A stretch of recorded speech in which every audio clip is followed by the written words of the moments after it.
Hello and welcome back to the shop. This is my set of, well, I guess the larger drill bits that I have and use on the lathe and mill and in the drill press. Now I didn't have anything to hold them in, so I've made this piece of 3x2 and drilled some holes in it. And then I've marked the sizes of the drills down the bottom here. And I suspect that most of these drills are probably imperial, although when I measure them I just put the equivalent metric millimeter number down here.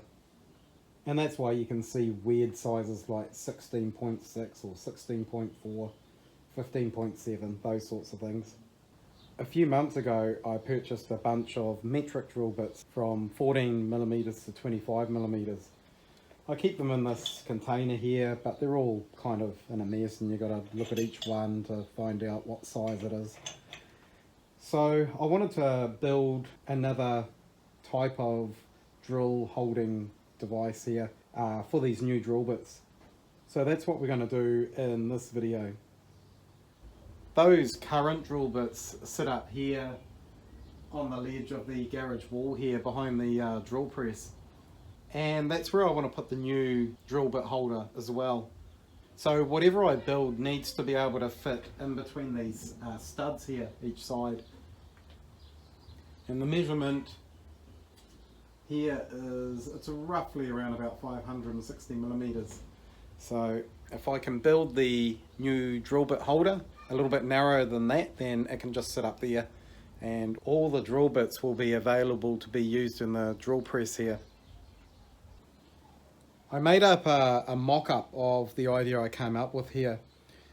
So in between these darker lines here, this is 65 millimeters, and that's a piece of steel that I have here. So it's 65 millimeters wide and it's 3 millimeters thick. And I was going to drill a series of holes here. So I have the drill bits from 13 all the way to 25. And I was thinking of expanding this and buying some drill bits from 13.5 to 25.5, so it's the half sizes. And then they can go in the holder like this, so it'll be on a 20-degree angle. You might not be able to see that on the video. That's a 20-degree angle. And then I can put the numbering down the bottom here, all the hole sizes for, 1 millimeter increments can go down the bottom, and all the in between sizes 1 millimeter apart, so 20.5, 21.5, 22.5 will go at the top here. These ones at the back, it's not shown here, but these can be stood up a little bit higher, so they have that same 20-degree angle at the top here. Makes it easier grabbing the drill bits at the back. So that's the idea, and the plan is to just cut out the steel and use the mill, and we just go across here for each hole 30 millimeters, and that gives it enough room to get your hand in there. The drills aren't close together, particularly when you get to these bigger sizes, which will be down this end here. And I think that idea would work pretty good, so let's get into it.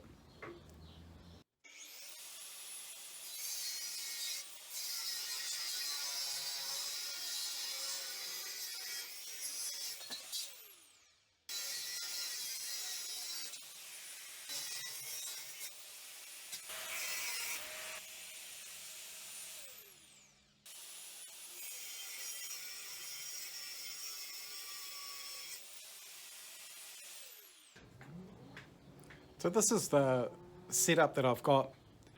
I have that 30 millimeter piece in the front here, and the top part is on that roughly 20-degree angle there, and that will have holes drilled in the top here for the drills to go in. The drills will go down perpendicular, so straight up and down here, and they'll go through this center plate as well, so that'll give it kind of some support so they're not all bent over or anything like that. Now when the drills go through, they need to bottom out and sit on something, and that's what this diagonal plate down the bottom here is for. So the drills in the front will go down and touch around about this point, and the drills in the back will touch about this point here. And that gives me about a 13mm or half an inch kind of height difference. So the drills at the back of the stand will be about half an inch or 13mm higher. And then I'll put a little piece down the bottom here that runs all the way through, and that will allow it to sit flat on the bench or on the ledge of the wall there. And I'll just close all the back in and close these ends in at the front and the back as well.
I'm doing about 3 projects at once here, and sort of jumped the gun on this one a bit.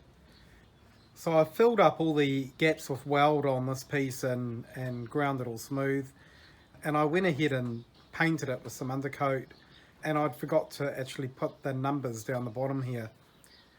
So the choices were, well, just put the finish coat on and hand write the numbers on, or just stamp the numbers on and I guess undercoat it again if the paint chips off or comes off, and then put the top coat on. So I'm going to try putting the numbers on.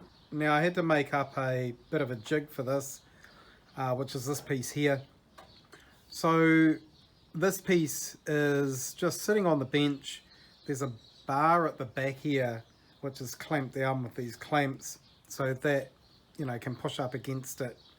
Then I've made up this block here. It was just a bit of scrap, and I milled a slot in the top here for these number punches to slide down.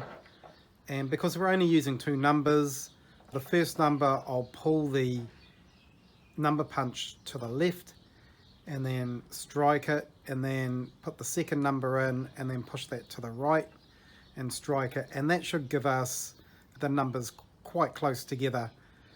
If you put them side by side like that, the numbers are just too far apart, so that's why I had to make up that jig there.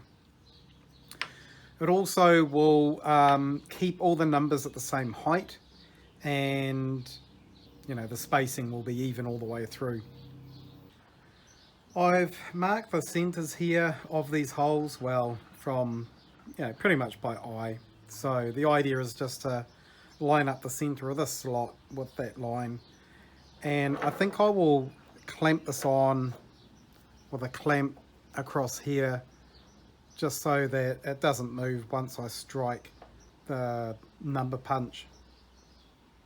Let's see how that goes, and if it comes out really good, I may think about putting numbers at the top, but I'm not really sure how important that is. I mean, these drills in between the drills at the bottom are just 0.5 millimeter higher than the one at the bottom, so not really sure how important that's going to be. I'm going to know what drill it is, but let's see. I've spent a bit of time making up this jig, and I'm going to have to make up another one to punch the number at the top, and I really want to get this video out before Christmas.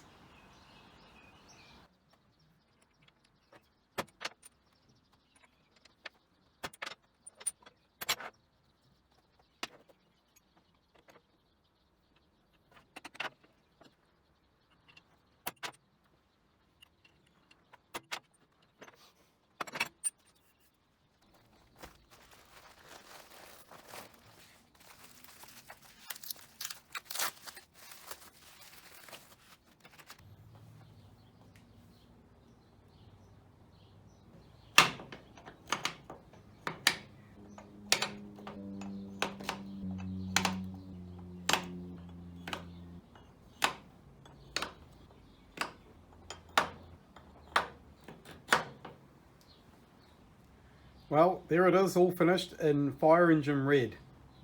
And I have to say, it actually came out pretty good in the end. Now, this is in no way a sponsored video, but I've got to give some credit where credit is due. So the front row here, apart from the 13, the 16 and this last one here, the 26, I purchased way back in February from AliExpress, a company called Drill Force Store.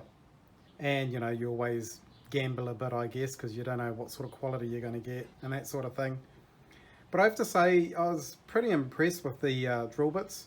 They hold up really well, and I have been boring through some hard steel, as you've seen in some of those other videos of mine. And that's the reason why I went back to them and bought these other drills and the 26 here. So at this stage, I'm pretty happy with those drill bits. The numbering came out not too bad here, although with the red paint, you know, you got to look at it at an angle to kind of see the numbers. Maybe it'll be a bit different over on the ledge on the wall where it's a little bit darker there. I kind of chickened out putting numbers at the back here. I just really wanted to get the job done and have this finished, and you know, Christmas is coming, so I didn't want to spend another half a day making a jig to stamp the back. But you know, I don't think it's going to be an issue. 13, 13 and a half, 14, 14 and a half, etc. It's pretty simple. If you do like my videos, please click on the subscribe button and click on the bell if you want to be notified when I release new videos. So that pretty much concludes this video. The last thing to do here is to put it on the shelf of the wall. Now, where did I put my crane? Thanks for watching.